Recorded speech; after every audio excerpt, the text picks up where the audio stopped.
এটা ক্যামেরার সামনে বলা না, যাবে না, না। তার সাথে তোমার লিয়াজু করতে হবে, কফি খেতে হবে, না একদমই না। এমন পোশাক পরে আসবেন যেন অডিয়েন্স শুধু আপনাকেই দেখে। ভালোবাসা নয়নের নেশা রে বন্ধু, ভালোবাসা নয়নের নেশা।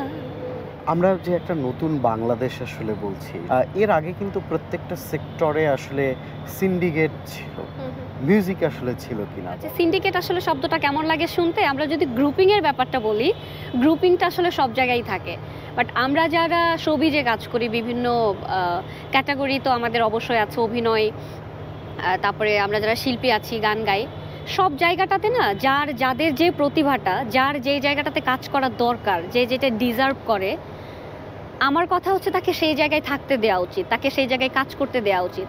এইখানে এমন না যে আমার লবিং করতে হবে, আমাকে ওই জায়গাটাতে রিচ করতে হলে আমার একটু তাকে ভাইয়া ডাকতে হবে, আপু ডাকতে হবে, তার সাথে আমার লিয়াজু করতে হবে, কফি খেতে হবে, না একদমই না।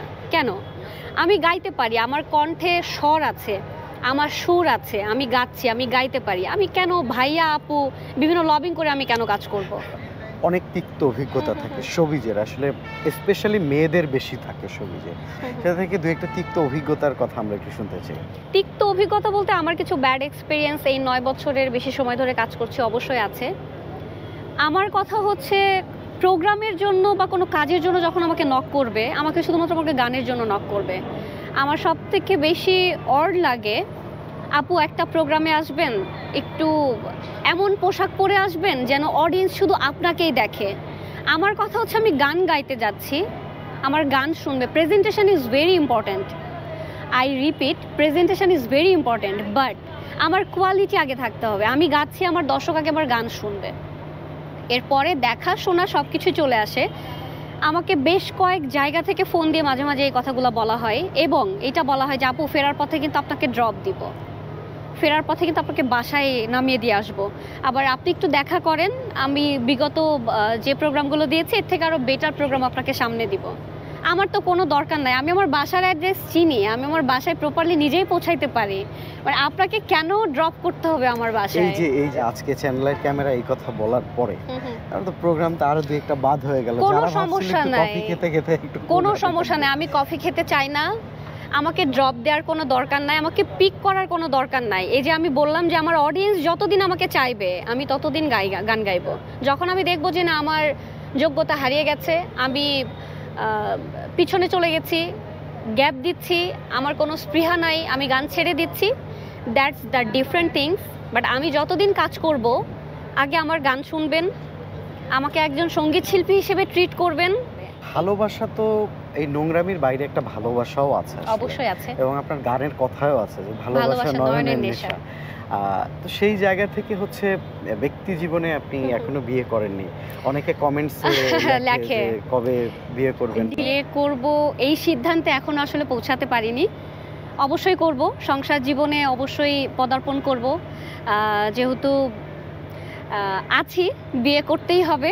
তবে এখন পর্যন্ত দেরি আছে। যারা বলেন যে লিজাপু বিয়ে করছেন কবে, আর একটু সময় আমি নিব, আমার ক্যারিয়ারটা আর একটু গুছিয়ে নিই, কিছু এইম আছে সেগুলো পর্যন্ত একটু রিচ করি, এরপরে। তো খুব চমৎকার একটা গান গেয়েছেন, কিন্তু আমি গানটা শুনেছি, দর্শকের উদ্দেশ্যে দুইটা লাইন অবশ্যই গাইবো। কারণ এই গানটা আসলে এখন সব জায়গায় যখন বিভিন্ন আয়োজনে যাচ্ছি আমার এই গানটা গাইতে হচ্ছে, আমার নিজেরও কিন্তু খুব ভালো লাগছে যখন আমি গাইছি। গানটা কথা, সুর এবং গেয়েছেন বাসুদেব দাস বাউল। আবারও বলছি, আমার সাথে যৌথভাবে গেয়েছেন আকাশ মাহমুদ, ওনারই সঙ্গীত আয়োজনে। অল্প একটু গাইছি। ভালোবাসা নয়নের নেশা রে বন্ধু, ভালোবাসা নয়নের নেশা, ও ভালোবাসার মতো বাসে কয়জনা, দুইজনাতে এক মন মেশা রে বন্ধু, ভালোবাসা নয়নের নেশা, ভালোবাসা নয়নের নেশা রে বন্ধু, ভালোবাসা নয়নের নেশা। চমৎকার। বেশি পুরো লাইনটা শোনালো না বোধহয়, এই কারণে যে গানটা, আমার গানের পিক লাইন হচ্ছে এই চারটা, ভালোবাসা নয়নের নেশা, তো মনে হলো যে আমি এই পিক লাইনটুকুই গেয়ে ফেলি। শিল্পীদের আসলে সবারই মনের একটা ইচ্ছা থাকে, একটা বাসনা থাকে যে আমি যদি এই শিল্পীর সাথে একটু গান গাইতে পারতাম। আসলে লিজার এমন কে আছে জীবনে যে এর সাথে যদি আমি একটা ডুয়েট করতে পারতাম তাহলে খুব ভালো লাগতো?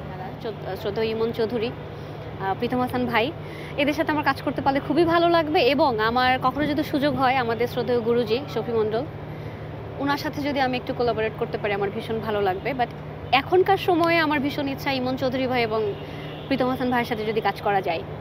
দর্শক, চ্যানেলের সাথে এতক্ষণ আড্ডায় ছিলেন একজন এই সময়ের জনপ্রিয় শিল্পী সাদিয়া লিজা। আমরা তার কথা শুনলাম, আশা করি আপনাদেরও ভালো লাগবে এবং অবশ্যই যে তার এই সময়ের খুব জনপ্রিয় গান ভালোবাসা নয়নের নেশা সেটা যেন না বেশি বেশি শুনতে হবে প্লিজ। এটা 20 লক্ষ থেকে যেন আরও বেশি বাড়তে থাকে এবং আপনাদের সুন্দর সুন্দর কমেন্টস আসলে আমাদের কাজের স্পৃহা বাড়িয়ে দেয়।